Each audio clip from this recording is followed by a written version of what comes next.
Hello! In this video we're going to look at embedding a video from Vimeo into Moodle.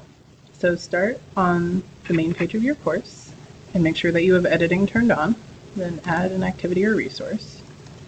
Scroll to the bottom and select Page and add. Title your video.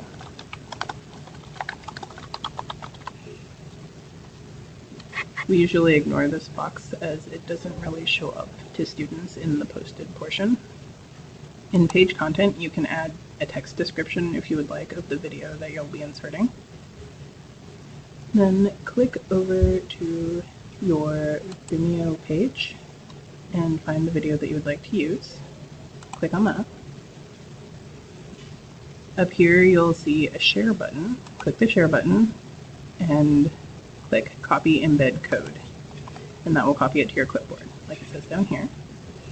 Go back to your Moodle page, hit the toolbar toggle, then select the Edit HTML Source button. This little window will pop up. Hit Control V, or you can right-click and hit Paste, and it will give you this code right here. Click Update, and the video will appear in the box. You can hit Save and Display, make sure everything is working well, and there you go.